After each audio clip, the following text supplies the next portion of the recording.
So guys, I got something special for you today, and I wanted to tell you that they had the Blue City Comic Con in Memphis this past weekend. Me and my stepson Noah went and we checked it out, and it wasn't quite the show that I was looking for. I was kind of looking for a couple of issues of Silver Age Spider-Man, to be honest. And I was looking for something like that raw to add to my collection. Well, didn't find anything there because they had some stuff, but it wasn't what I was looking for. But I did get reacquainted with Stephen Butler and his daughter Lily, who also live here in Mississippi. And so we picked up some cool stuff from them. I'll show you in just a minute. And then there's another book that I'm going to do a individual video on, but it was one of the funniest books that I have read this year. So let me show you what was in the haul this time. And I'm going to start from this book here from Bel Canto Comics, and it is Southern Fried Kaiju. And this book was an absolute hoot. I'm not going to get into it too much here. I'm going to do its own video on it. But I got the limited edition cover that is actually foil, and it's not expensive, guys. The regular cover, he had two different covers for it. I mean, the regular hardcover edition, he had two covers for it. And this one was only $5 more. So you get flashy and, you know, all that cool neon translucent stuff for an extra $5. But I also got it signed by Stephen Butler because he knows, and it's, let me get this right, Juan Leo Sanchez and Alfredo Sanchez. And Juan Leo did the story and Alfredo did the artwork. And this one was also a limited edition, guys, so it's only number 27 out of 100. So hopefully these guys will absolutely hit it on this market, and this book will continue to rise, and in 40 years from now, I can sell this thing for like $30,000. But realistically, it is a fun comic, and I am so glad that I got to meet Juan Leo at the show. I told you I'd give you a shout out, brother. Thank you for this book. I totally enjoyed it, loved it. It was funny. It had all of the mixings of humor with kaiju, with Southern stereotypes, you know. And look, I'm from the South. Southern stereotypes can be funny if they're not, you know, some movie redneck, you know, sounding like a total redneck for no reason at all. But some of these Southern tropes are absolutely a hoot, and I cannot wait to show you guys this book in an upcoming video. All right, what else did we get? Well, we bought some blind bags from Stephen and his daughter Lily, and so we got them signed.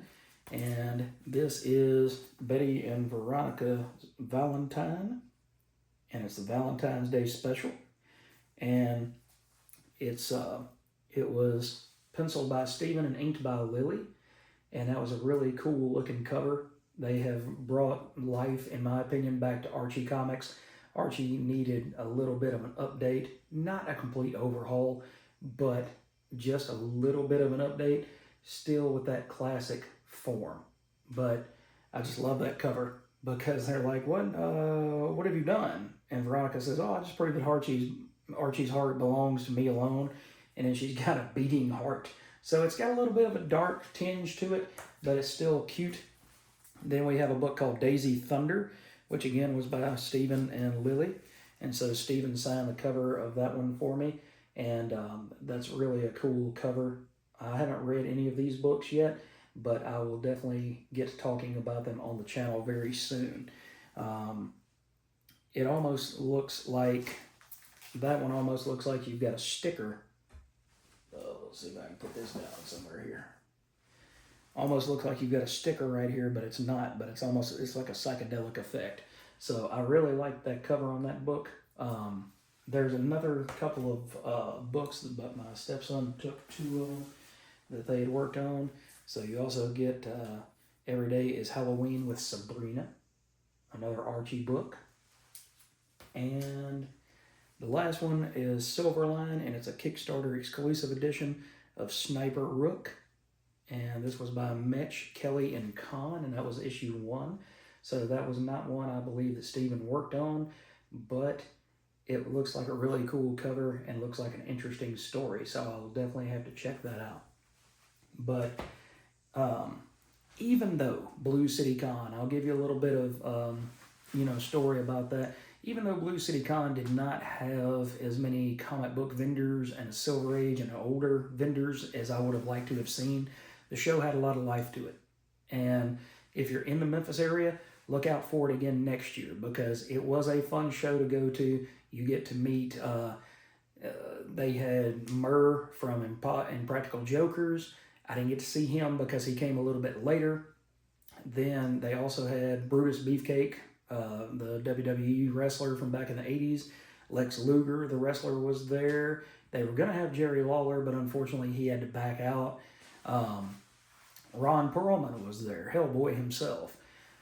Kerry Payton from The Walking Dead, King Ezekiel, he was there as well. So they do draw decent named people. It's not complete nobodies. There was a lot of voiceover characters, and there was a lot more anime and posters and things like that, more so than comics. So that would be my one suggestion, is get a couple more comic vendors in there. Because to be honest, that place was, I don't know, about 3/4 full, but you could have fit a little bit more in there, an additional 2 or 3 comic vendors that had older stuff, even if it's just back issues, even if it's 80s and 90s back issues. It would have given people an opportunity to flip through and find some golden treasures, okay? So go support your local cons, because if you don't support them, they go away. The people that are putting them on are usually really super nice people. They're trying to bring something to the area, and places like Memphis really need that nerd culture, geek culture, whatever you want to call it. We need those places that we can get together and talk about these things that we love. There's a local Ghostbusters chapter that was there. There was a booth that was set up that sold vintage video games and had about 7 or 8 different TVs and consoles set up that you could go play some arcade games. You could play some old Super Nintendo games, things like that. So go out there and check these little local cons out, guys, because without your support, they're not going to make it from year to year to year. Anyway, that is my quick update and report on what I picked up at Blue City Comic Con. Thank you again, Stephen and Lily. You guys are absolutely great, and I wish you nothing but the best for this year and the years to come. And Juan Leo Sanchez, it was amazing to meet you. I can't wait to review this book on this channel. It was so much fun, and that's one thing that I read all of these independent books, and a lot of them are very serious. They have very dark stories or very serious undertones. Sometimes, though, it's kind of fun to read something that just is irreverent, totally irreverent. Florida Hippopotamus Cocaine Massacre, that one comes to mind. You know, things like that just come out of nowhere, and you're like, what in the blue hell is this? What is this? I've never read anything, as great and as goofy as this at the same time. So sometimes it's fun to just sit back and enjoy yourself and read something that just makes you laugh out loud. Anyway, guys, thanks for watching. Thanks for supporting this channel. And if you have not yet, please like and subscribe. And I've got a lot more great content coming your way. Take care.